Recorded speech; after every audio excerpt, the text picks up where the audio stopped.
Detective Comics number 358 saw the debut of the mesmerizing Spellbinder. The first incarnation of the villain was a painter and pop-art forger named Delbert Billings, who used various optical and aural devices to create illusions and hypnotize his foes. He committed a series of robberies, and using his gizmos, made Batman see numerous other things instead. A group of cat burglars hiding out in a clock tower, some crooks stealing from a train, and a bunch of circus performers who attack the Caped Crusader. Spellbinder would develop a sound-based hypnotic beam that he uses against Superman. There's a fun story from the late 1970s that was very self-referential, where Superman witnessed his friends see through his civilian identity, Clark Kent.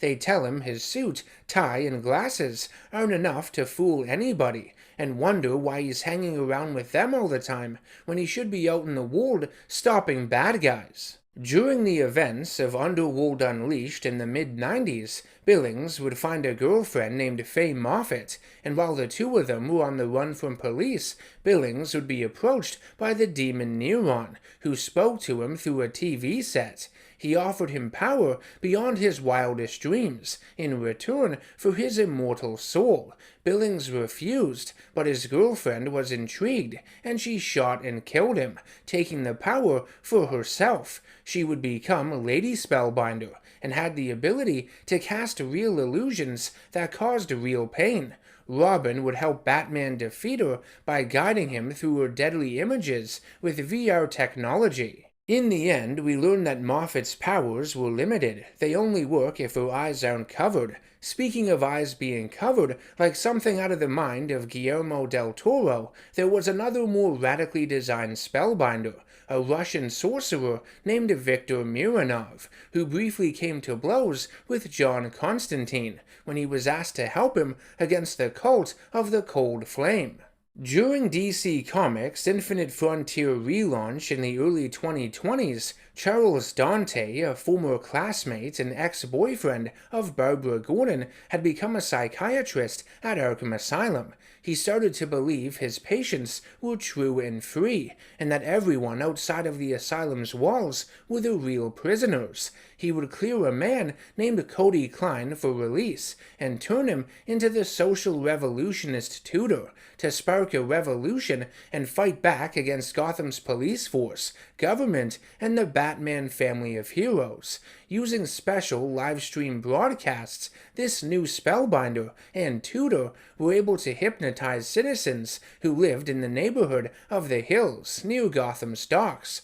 Barbara would manage to infiltrate Dante's home and would be drugged by him. Even without the use of her legs, she was able to kick his misguided artsy-fartsy ass. Spellbinder had always been an obscure villain, with very few appearances in the comics. His earliest stories especially presented him in a very colorful and goofy way, making it hard to take him seriously. Easily his best incarnation, though, would be the one introduced in Batman Beyond at the turn of the new millennia. Set 20 years into the future following the events of Batman the Animated Series, it was evident that most of the original Batman's villains were either too old or too dead to pose much of a threat for the new teenage Batman, Terry McGinnis, so the producers of the show were forced to come up with fresh ones or repackage villains from the past, such as Spellbinder, to help pad out the young hero's rogues gallery. The Spellbinder from Batman Beyond, set in the DCAU, was the first version of the character I was introduced to as a kid. Voiced by John Cipher, Ira Billings is the student psychologist working at Terry's high school, Hamilton High, in Neo-Gotham. He wears a suit with orange and black swirls, and has a special orb that looks like an eyeball, either embedded in his hand or held by him, that projects illusions into the minds of his targets. Billings would use his position at the school to mind control students into stealing valuables for him from their wealthy parents. Another scheme had him setting up addictive virtual reality spheres that generated lifelike fantasies for runaway teenagers, providing them with their deepest wants and needs. He would threaten to take away their fix if they didn't follow his orders. Overuse of these VR stations also caused overdoses due to the increased serotonin in the teenagers' brains. One of my favorite episodes of this series is Eyewitness, when Commissioner Barbara Gordon is made to believe that Batman had committed murder. A manhunt for the Dark Knight ensues, and Terry must prove his innocence while on the run from the law. It's got the same vibes as Over the Edge from the new Batman adventures, with you asking just as many questions while watching. Of course, Spellbinder is the one revealed to be behind it all. Turning now to the various Batman Beyond comics released during and after the show's production, in issue 1 of volume 2, there's a story called Grounded. In it, a power surge happens at Gotham's main broadcast antenna. Mr. Wayne spends hours in front of a staticky TV set and gets a call from Terry's mother. Terry had been grounded for his recent odd behavior. He stormed out of their home, threw things at her, and even struck his younger brother. Knowing something or someone has gotten to Terry, Bruce goes into the Batcave to disarm the Batsuit, only to find the control panel has been destroyed by a Batarang and the Batmobile gone. Bruce would contact Terry, who is on a rampage through the city. He's been enjoying letting out all of his pent-up anger. Bruce hears some kind of background interference in their comlink and isolates the signal, tracing it to Spellbinder. Bruce would don one of his old batsuits and confront Terry on top of the KKG TV building.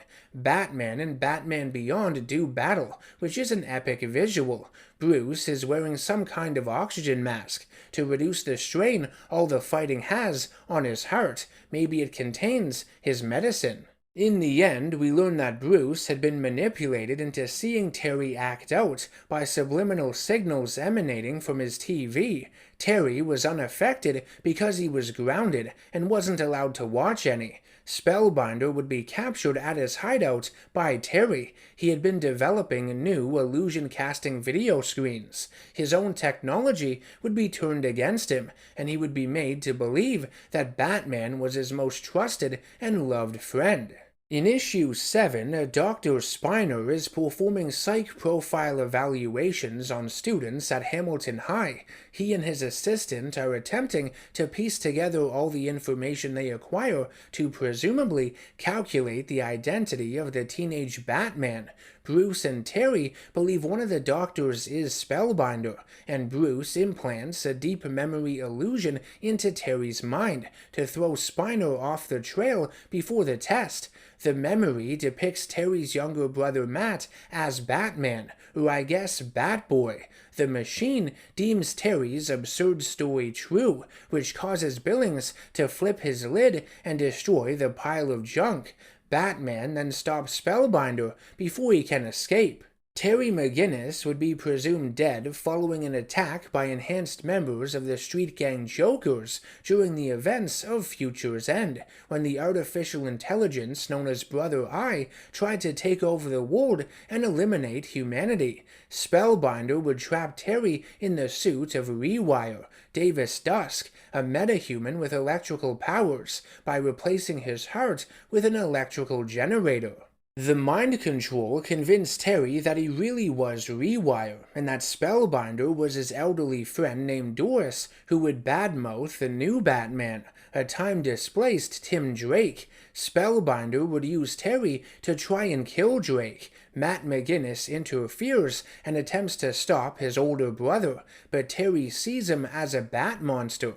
Eventually, Drake smashes Spellbinder's orb and frees Terry of the illusions. He would also relinquish the mantle of Batman back to Terry in this altered timeline.